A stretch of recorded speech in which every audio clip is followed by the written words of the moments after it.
Lentes Púrpura. Una mirada púrpura del mundo. Bienvenidas, bienvenidos y bienvenidas a este episodio súper interesante de Ponte los Lentes. Yo soy Tania Nanús, directora de Lentes Púrpura.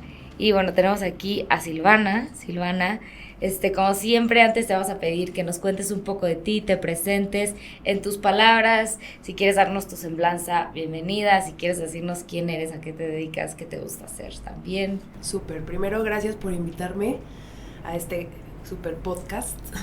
Pues yo soy Silvana, soy médico, estudié especialidad en psiquiatría en el Instituto de Neurología y tengo una maestría en neurociencias del King's College de Londres y además pues soy directora de una fundación que se llama Neuroscience Health, que nos dedicamos a hacer cosas de investigación en salud mental, psicoeducación y eventualmente espero asistenciales también.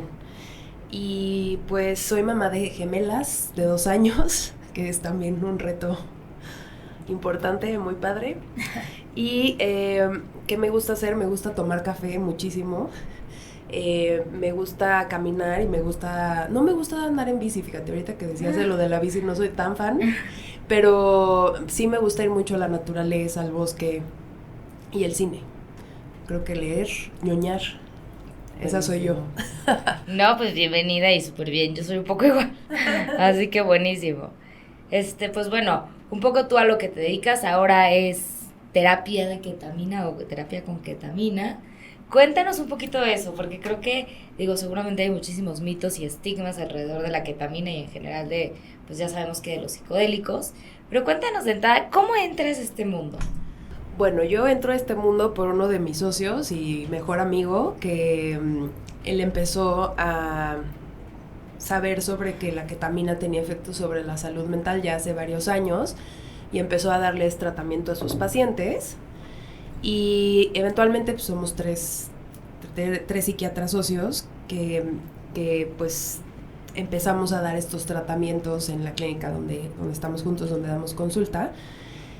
Y pues ha sido así como de goteo, o sea, ha sido como de ir investigando, tener más experiencia clínica, o sea, principalmente fue como de, oye, ¿cómo ves que hagamos esto, no?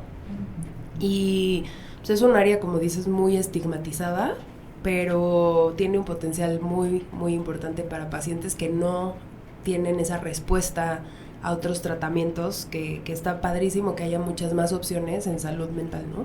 Buenísimo. Sí, no, totalmente. Creo que, y lo hemos estado hablando en otros episodios, ¿no? De cómo al final estamos buscando como nuevas estrategias y nuevos mecanismos, nuevas fármacos, medicinas, pues lo que sea que puedan ayudarnos a tratar con los problemas de salud mental que sí estamos teniendo, que son mucho más altos que antes. Y que no sé por qué, será la tecnología, será el COVID, pues, pero bueno, sabemos que hoy en día hay más problemas de salud mental y me parece súper interesante que empecemos a utilizar este tipo de drogas que han estado criminalizadas, estigmatizadas, para poder, pues de repente decir que hay un rayito de luz, ¿no? Claro. En estos temas. Y bueno, cuéntanos un poquito, ¿qué es lo que ofrece la ketamina en temas de salud mental? Ok. La ketamina tiene un mecanismo de acción muy diferente a los fármacos que normalmente se utilizan, que actúan sobre ciertos neurotransmisores que igual todo el mundo ya ha escuchado, como serotonina, dopamina, noradrenalina. La ketamina actúa sobre otros receptores de otro neurotransmisor, que es el glutamato, y eso lo hace ser distinto a su mecanismo de acción.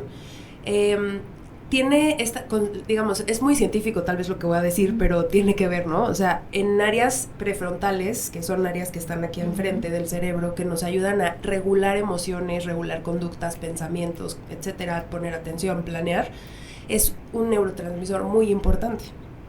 Entonces, cuando hay afección en la depresión, por ejemplo, tenemos también una afección de los circuitos que van desde el área donde se dan las emociones, que pueden ser límbicas o de recompensa, al prefrontal, que hacen que no haya una regulación emocional, no simplemente haya más intensidad de la emoción, sino que no haya una regulación.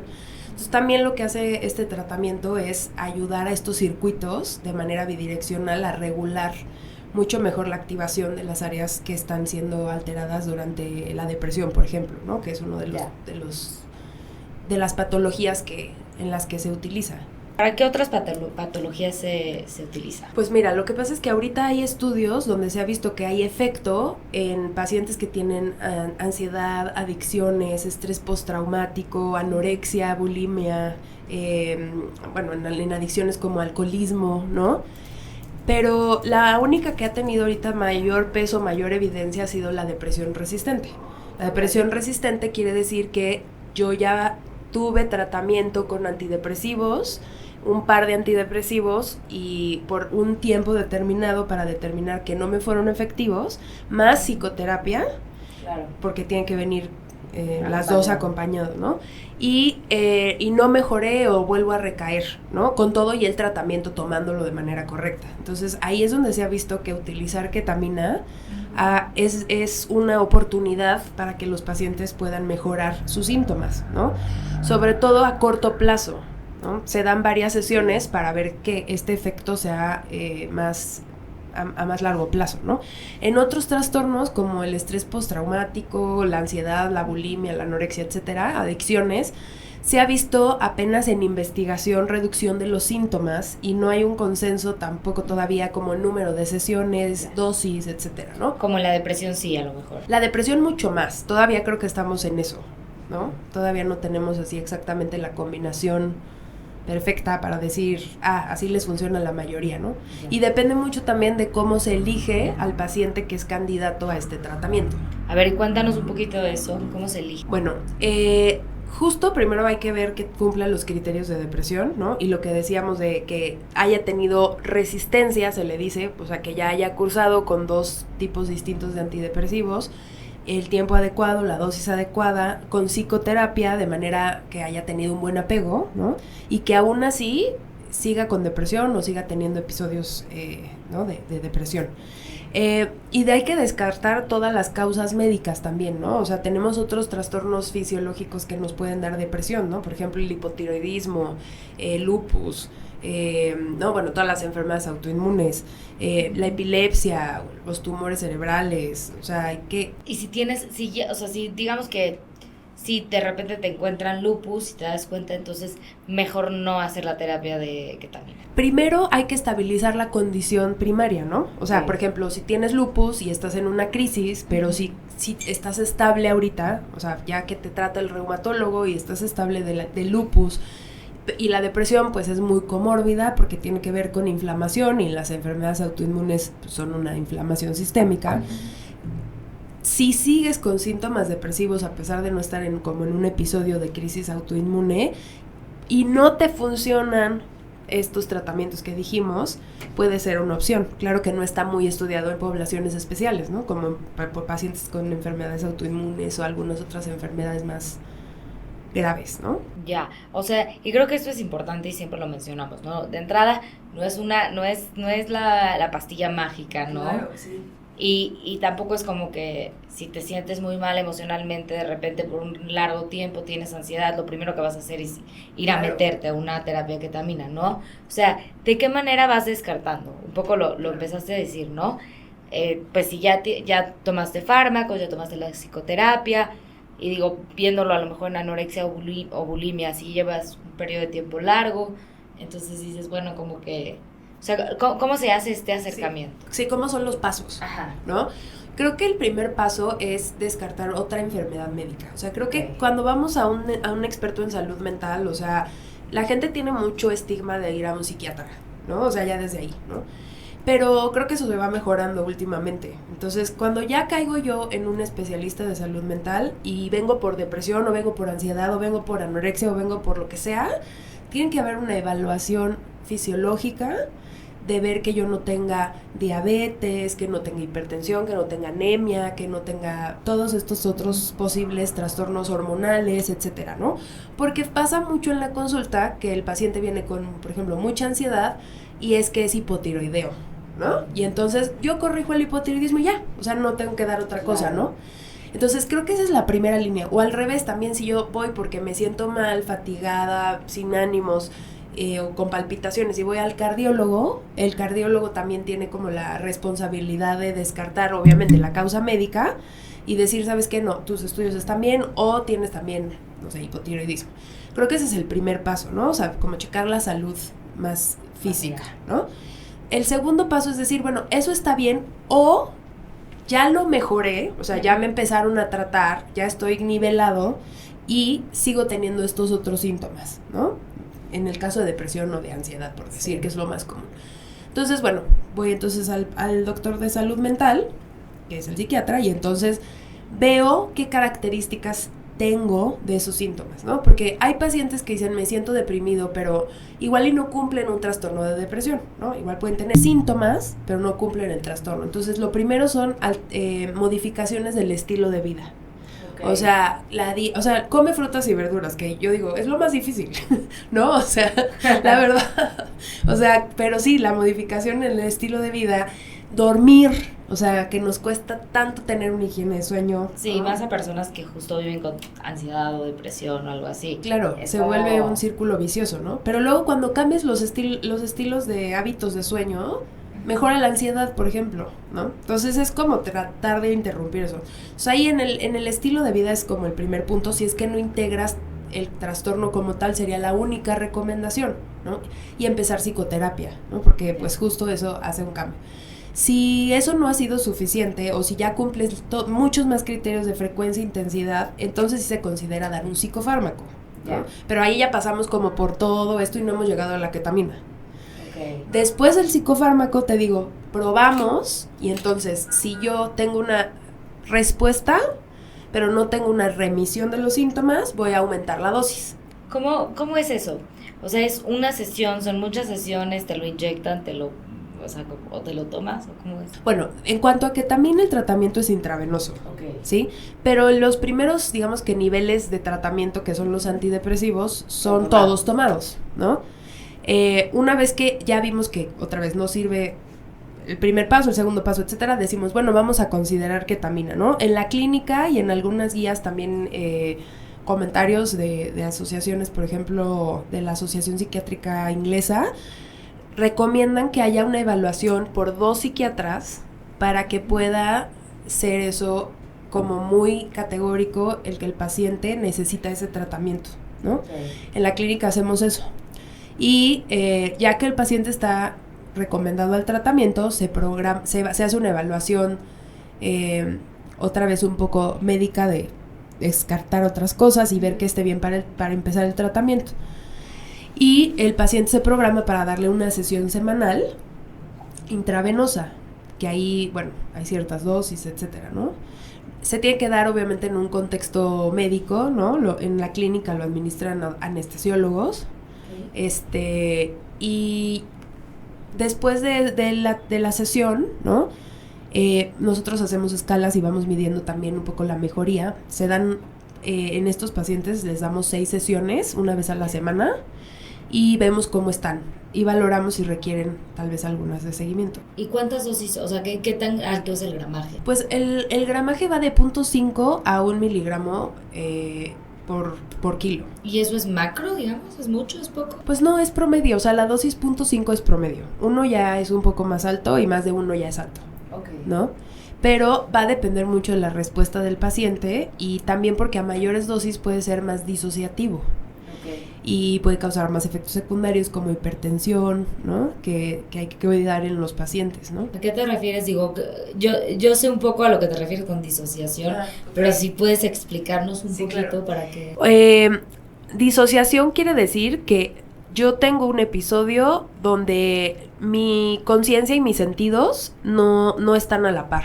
O sea que yo empiezo a despegarme de mi cuerpo en el sentido de que todas las sensaciones interoceptivas, exteroceptivas, las empiezo a racionalizar o a no racionalizar y verlas como desde otro ángulo, ¿no? Eso puede pasar en estados también de intensa ansiedad, por ejemplo, no es una cosa nada más groovy, padrísima de drogarme, ¿no? O sea, no, sino más bien es que se desconecta esta parte de la conciencia racional. Justo, digo, si por ahí las personas que nos escuchan, nos ven, han visto esta serie Handmaid's Tale, hay un momento en donde están violando pues a la mujer en esta asquerosa ceremonia que le llaman, y se ve como ella literal está completamente disociada, ¿no? Y entonces un poco va hacia allá. Y esto pasa mucho en temas de, pues cuando una persona vivió cualquier tipo de violencia, principalmente violencia sexual también, pues hay un alto porcentaje de personas que disocian. Claro. Y es una manera como del cuerpo de sobrevivir, claro. ¿no? Como que de... Claro, o sea, el que yo no estoy aquí pero no estoy aquí es una manera de protegerme ante el trauma, ¿no? Sí, porque no todo es patológico, ¿no? O sea, también tenemos que saber eso, que muchas veces, o sea, es el cuerpo salvándome, ¿no? De algo que podría ser mortal física o psicológicamente, ¿no? Estos medicamentos, aunque pueden dar este estado disociativo, son bajo un ambiente controlado y hay justamente un terapeuta psicodélico, que ustedes ya han hablado con Regina, ¿no? Que acompaña también al paciente durante este momento, y si llegara a presentar una disociación, pues lo acompaña en ese momento, ¿no? Buenísimo. Y entonces, a ver, vamos a recapitular. O sea, si estamos ya hicimos todo, ¿no? Ya fuimos por todos los pasos, ya tomamos los fármacos, ya vimos pues lo que tenemos, digamos que estamos estables, pero pues no se quitaron nuestros síntomas, y vamos a hablarlo con una anorexia, ¿no? Como para cambiarle a la depresión que luego sabemos que hemos hablado ya de esto, por ejemplo, con Regina. O sea, hablemos como de una anorexia. Ya hiciste todo lo que tienes que hacer, que creo que la anorexia es bien complicada, ¿no? Porque es un trastorno. Es un trastorno de conducta alimentaria. Ajá. Entonces, ya hiciste todo, vas, dices, bueno, pues creo que la ketamina sí es para mí, te tienen que hacer como ciertos chequeos para ver, nos contaba Regina que con la psilocibina sí te tienen que revisar que no tengas como, que tus familiares no hayan tenido como antecedentes. Claro. Sí, digo, en la historia clínica todos los pacientes, independientemente del trastorno, vas a ver también antecedentes para ver si tienes otro tipo de riesgos, ¿no? Okay. Pero en el caso de la anorexia, todavía está en investigación. O sea, ese sí no lo aplicamos todavía. Okay. O sea, nosotros también hacemos investigación y es nuestra idea justo poder probar algunos psicodélicos en el sentido, por ejemplo, en el caso de la psilocibina, ¿no? Que no está en el tema, en anorexia lo que ayuda mucho luego es a la flexibilidad cognitiva. O sea, me quedo, en lugar de que obsesionado con una sola cosa, me da como chance de pasar a otra cosa, ¿no? De poder observar otras cosas. En ketamina también más o menos por ahí va el asunto. Y en la regulación del estado de ánimo, que impacta mucho en la conducta, la regulación del estado de ánimo, ¿no? Independientemente de tener depresión. Ajá. Es que la inteligencia emocional, ¿no? O sea, es regular el estado de ánimo en cuestiones de estrés, ¿no? ¿Cuál sería, aparte de que es legal una y la otra, ¿no? ¿Cuál sería la diferencia más fuerte entre la psilocibina y la ketamina? Bueno, tienen mecanismos de acción muy diferentes. Okay. O sea, la psilocibina sí actúa sobre serotonina, ¿no? Sobre receptores serotoninérgicos. Entonces, su mecanismo es distinto. La psilocibina, en cierta medida, es muy parecido a los antidepresivos que tenemos ahorita, solamente que no sabemos todavía muy bien las dosis, por ejemplo, de psilocibina que se necesitan para tener una respuesta en distintos tipos de trastornos, ¿no? Ok, entonces, por ejemplo, habría una diferenciación, ¿no? O sea, si llega una persona con, digamos, y acá esta es la pregunta, si llega una persona con, no sé, con depresión y ansiedad, ¿cómo decides si mejor psilocibina o mejor ketamina? Aunque digo, entendiendo que la psilocibina no es legal en este momento. O sea, es legal investigar, que es lo que platicábamos, pero no es legal todavía hacer la terapia. Primero hay igual un paréntesis, porque el punto mucho de estos tratamientos psicodélicos es que hay evidencia de efectividad, pero todavía no hay evidencia de seguridad a largo plazo. Entonces, esos estudios nos hacen falta, ¿no? También, por ejemplo, con el CBD, ¿no? Que cada vez vemos que tiene muchos mejores efectos en muchas cosas, en muchos síntomas, y entonces tenemos mucha evidencia consistente de eficacia. El tema es la seguridad a largo plazo, ¿no? ¿A qué te refieres con seguridad? Sí, que a largo plazo no te vaya a producir deterioro cognitivo, no te vayas a infartar, no te vayas a poner adicto, no te ¿sabes? O sea, y eso todavía no lo sabemos. Eso todavía no tenemos estudios tan a largo plazo. Van a llegar, o sea, pero se tienen primero que lanzar al mercado también para que se pueda saber eso, ¿no? En el caso de las benzodiazepinas, alprazolam, clonazepam, todas esas, o sea, al principio eran la super panacea y a largo plazo se ha visto que pueden llegar a deteriorar cognitivamente a las personas, que pueden causar adicción. Entonces, no tenemos todavía todos los estudios de seguridad, y ese es también uno de los puntos de por qué no son legales, ¿no? Claro. O sea, ese es como el respaldo que le falta, que ahí viene porque está en investigación. Ahora, para escoger a alguien, ¿qué le das por una cosa u otra? Eso también lo hacemos como con cualquier antidepresivo. O sea, de acuerdo a la sintomatología, los síntomas son como la punta del iceberg, ¿no? Que nos traduce cómo funcionan ciertos circuitos cerebrales, ¿no? Entonces, es como una inferencia. Entonces, por ejemplo, si yo tengo una depresión, digo, en el caso de la depresión, porque también es que la depresión es la única que sí está con mayor evidencia, más aprobada, por eso es la que estoy hablando más, ¿no? Está bien, entonces. Sí. Pero si yo tengo un tipo de depresión donde no me paro de la cama, no me puedo mover, tengo demasiada energía, no tengo energía, estoy muy apagado, como no tengo apetito, ¿no? Ese es un tipo de síntomas a una depresión donde tengo mucho apetito, estoy como más móvil, me estoy moviendo, tengo también un poco de ansiedad, estoy llore y llore, estoy pensando en morirme. O sea, ese tipo de síntomas nos hablan también de circuitos de neurotransmisión diferentes, ¿no? Nos orienta, por ejemplo, uno más a serotonina y uno más a dopamina. Y entonces ahí yo elijo el tratamiento más enfocado y lo pruebo.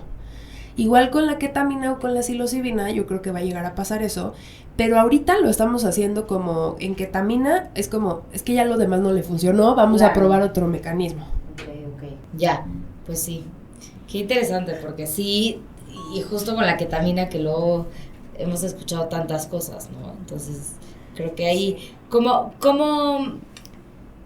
mitigar o cómo enfrentan este estigma alrededor de la ketamina?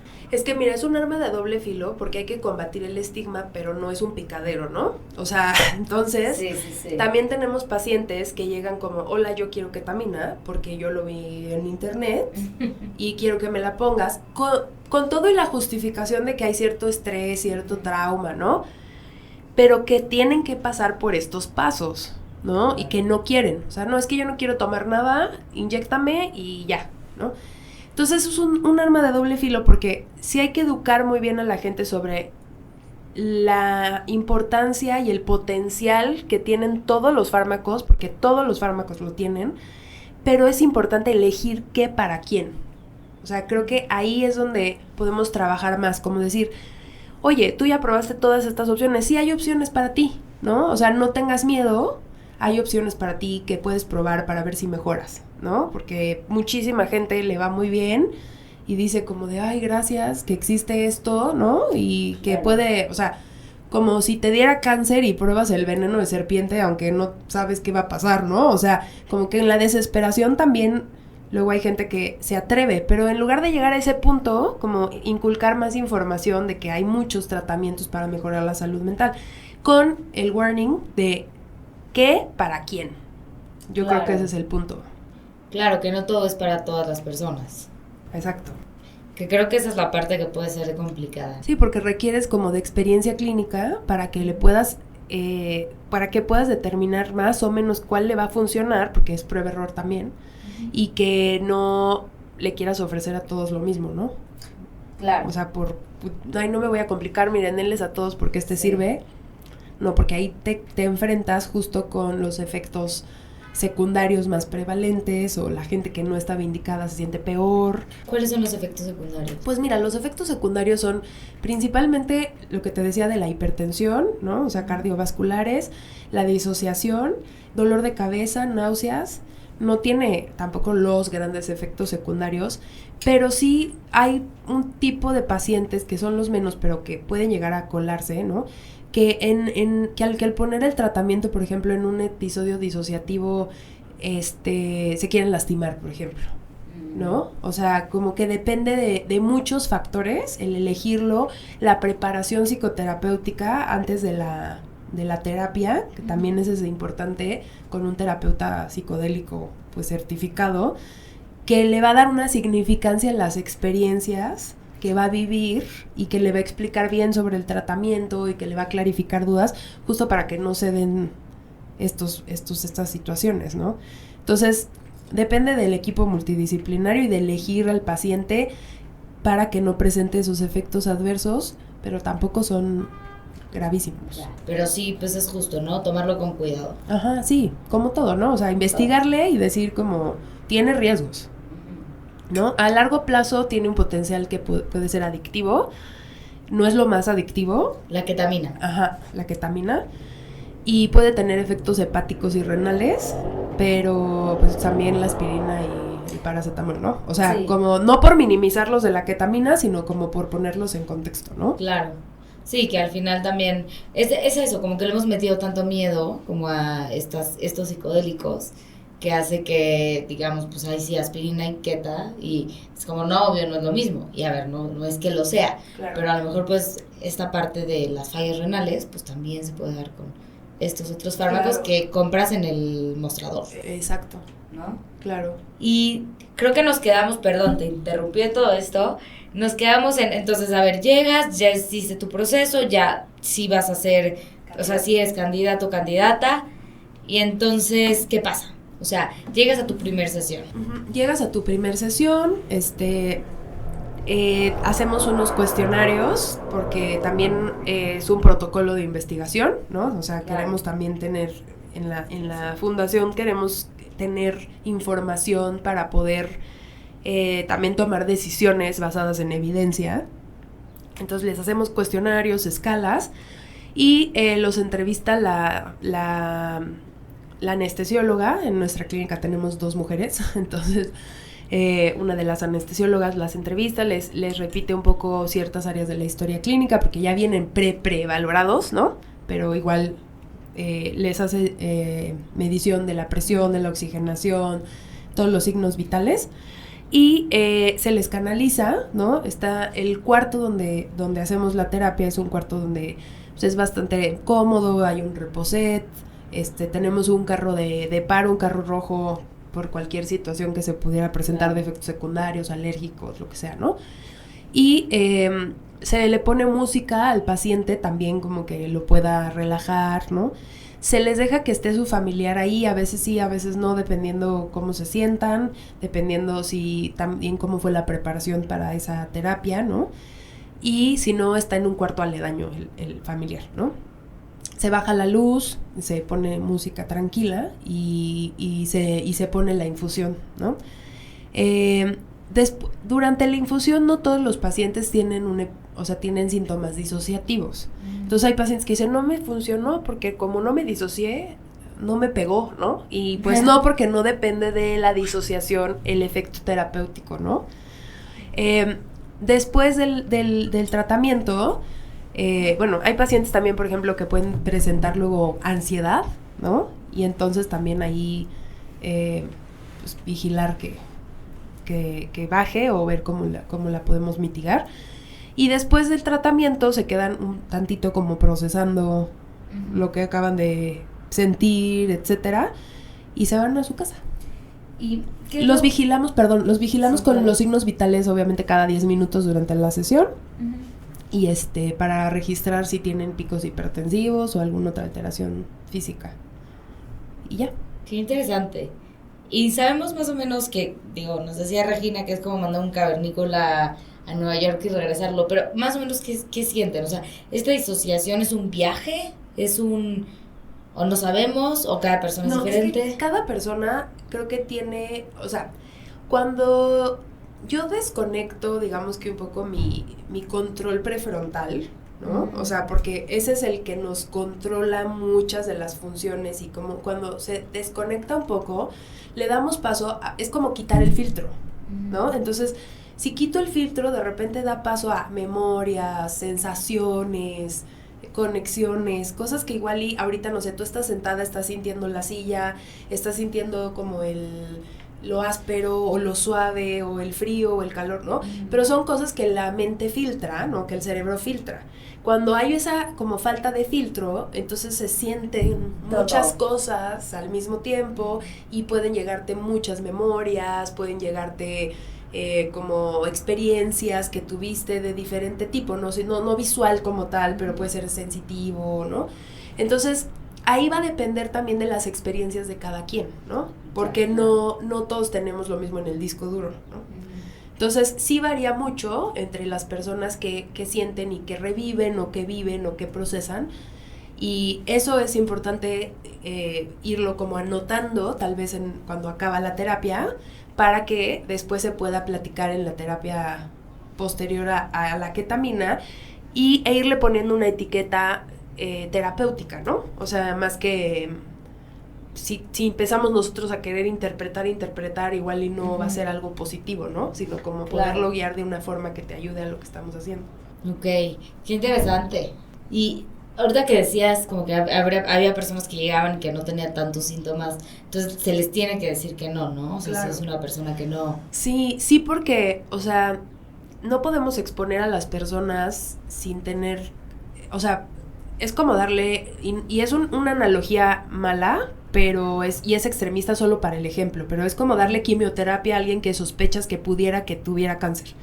Ya. ¿Sí me explicó? O sea, como que no tenemos todavía todo el fundamento de seguridad, de eficacia, para exponer a la gente a eso, y por eso lo hacemos por pasos. Seguramente en un futuro podría llegar a ser un tratamiento de primera línea, hasta que compres en la farmacia, no lo sé, porque igual antes otros medicamentos no eran tan disponibles, y ahora lo son. O sea, me parece que es cuestión de tiempo, pero que actualmente, pues por ética profesional, necesitamos hacer una evaluación y decirle a la gente, primero tienes que pasar por esto. No es que no quiero, yo sé que no quieres, pero sí tenemos que hacer un proceso para, sobre todo también conocer a los pacientes. O sea, es muy importante conocer su contexto, que no le pongan toda la responsabilidad al tratamiento farmacológico, ¿no? O sea, todo esto se acompaña de un proceso psicoterapéutico y saber, y aún con antidepresivos nada más, se requiere una significancia de qué me está pasando en el momento de que si ya me siento bien, me siento mal. O sea, el acompañamiento terapéutico es de suma importancia. Claro. Y eso, reforzarlo con los pacientes, no porque queramos hacerlos sufrir y pasar por como si estuviera ya la cura y no los dejamos pasar, ¿no? Sino más bien como para evitar que no sean candidatos y evitar un daño, y también que podamos nosotros ofrecerles todas las opciones. ¿Y más o menos cuántas personas han atendido? O sea, ¿es algo que se da de manera muy común, cada vez más, o tienen de que una persona? Pues mira, ha sido la verdad como gradual. Ahorita tenemos alrededor yo creo que de 80 pacientes, pero no es algo que publicitamos, porque no es algo que, o sea, es un tratamiento especializado que tiene que ser referido por un profesional de la salud, ¿sabes? O sea, el que llega y toca la puerta que lo quiere, normalmente no es candidato. En nuestra experiencia ahorita, lo que poquito que llevamos, ¿no? Sin embargo, hay psiquiatras, entre nosotros, los socios, pues nosotros los detectamos y los mandamos ahí mismo, claro, ¿no? Pero también hay otros psiquiatras que nos refieren pacientes que ellos ya consideran que pueden ser candidatos, que reevaluamos en la clínica y que entonces ya empiezan el tratamiento. Me imagino que eso ha de ser un arma de doble filo, está difícil, ¿no? Porque como dices, no lo puedes publicitar todavía. No.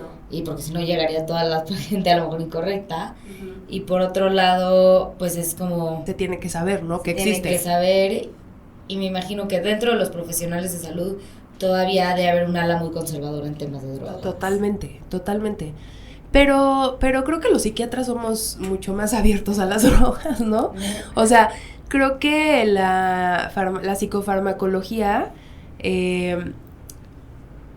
sí es un poco generacional, ¿sabes? O sea, creo que los conservadores suelen ser gente mayor, digo porque yo ya soy una señora, no es que sea la chavita, pero gente mayor, y que como que sí hay bastantes psiquiatras que están abiertos a conocer y a informarse. Tal vez todavía no a decir, yo lo hago, ¿no? O sea, como que eso ya involucra más cosas, ¿no? Tienes que tener la infraestructura y todo, pero sí claro, decir, lo voy a referir porque igual y sí es candidato. Entonces el trabajo yo creo inicial está también con los psiquiatras, como para referir, ¿no? Ya.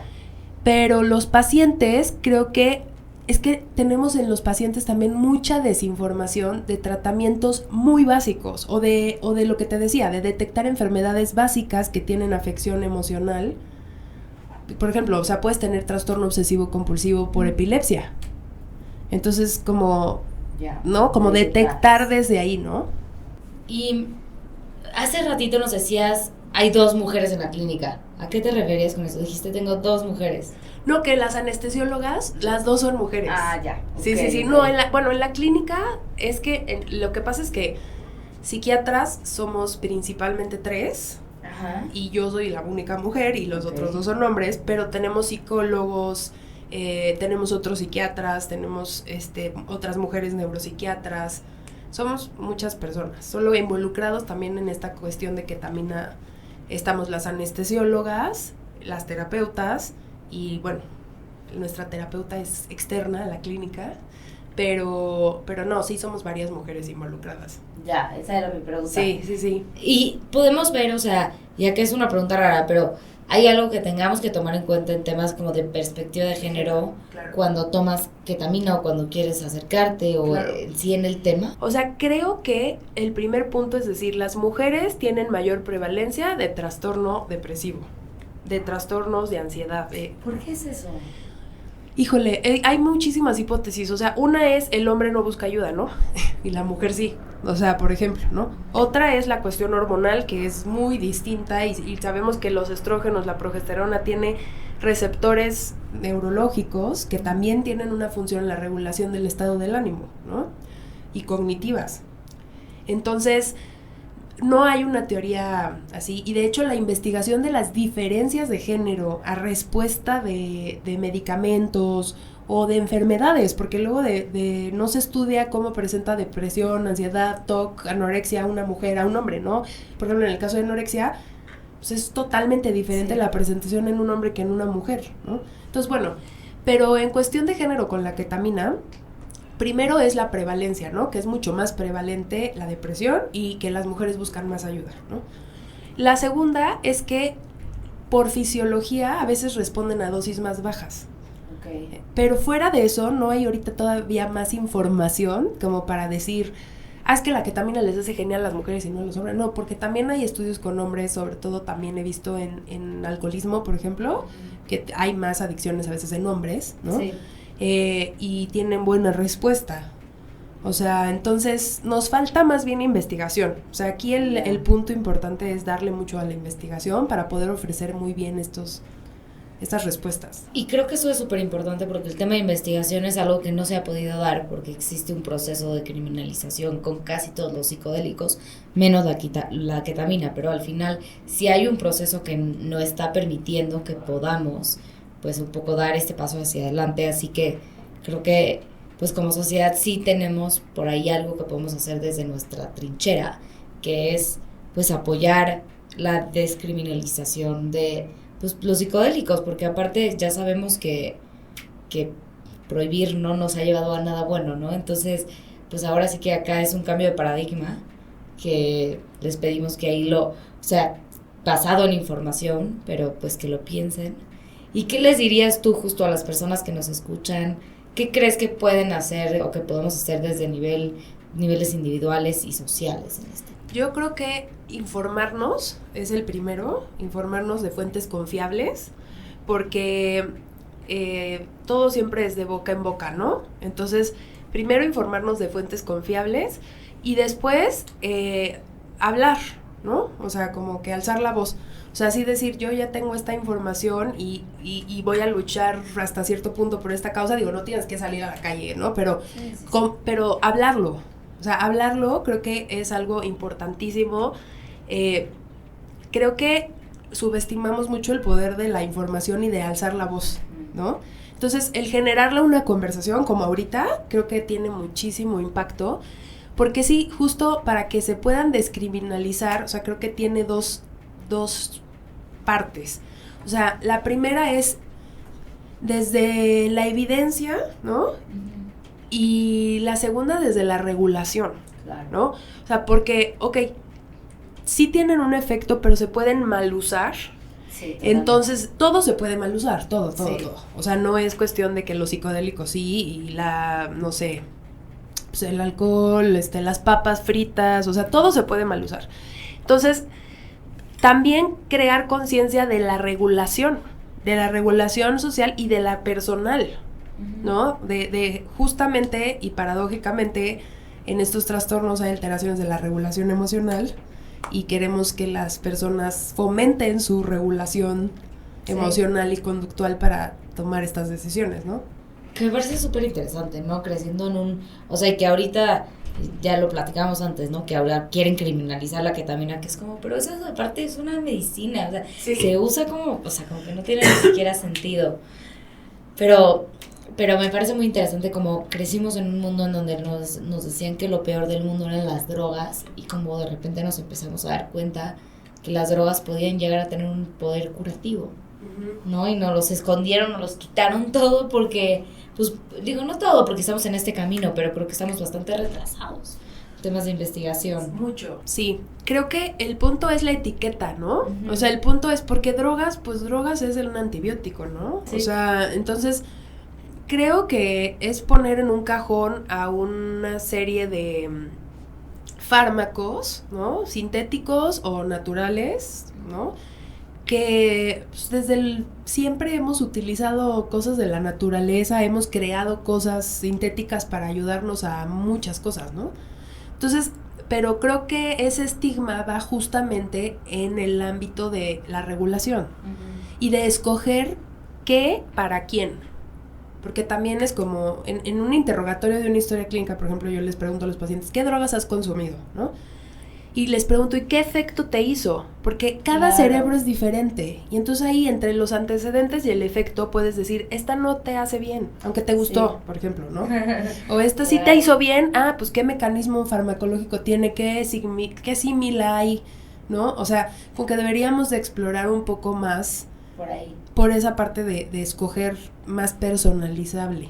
Y creo que esa es una parte de los retos que se tienen, ¿no? Porque se hace menos masificable, menos escalable, también a nivel ahora sí que de negocio, si lo piensas de esa forma. Sí. Pero son o sea, son, pues nuestra salud mental es todo lo que tenemos, ¿no? Entonces, creo que es importante que la cuidemos y que justamente que podamos apoyar estas estrategias que, pues, que son nuevas, o no, o sea, son nuevas como a nivel público, social, a lo mejor colectivo, pero pues que han estado ahí, que son parte de, y empezar a utilizarlas de manera correcta, y no estamos, es lo que decíamos la vez pasada, no es como que estamos diciéndoles sí a las madres buscadoras, vayan y métanse ketamina porque les duele, a ver, no va por ahí, ¿no? O sea, obviamente entendemos que es complicado, pero que sí, pues cuántas vidas podríamos estar salvando si pudiéramos abrir nuestra mente. Claro. Entonces, pues, Silvana, no sé si hay algo más que quisieras comentar antes de irnos. No, pues muchas gracias. No, muchas gracias. Creo que, como decía, es muy, muy importante abrir la conversación, ¿no? La conversación sobre estos temas para que llegue a las personas que lo necesitan, ¿no? Que se les prenda así como de, tal vez yo soy esa persona que lo necesito y que me evalúe alguien que sabe, igual y sí, igual y no, pero y si sí me sirve, tengo esa opción, ¿no? Entonces, muchas gracias. No, gracias a ti por estar aquí, bueno, gracias por escucharnos, todas, todos, todes. Recuerden que estamos aquí en Comadre, nuestra patrocinadora oficial en este espacio súper bonito e incluyente para todas las personas.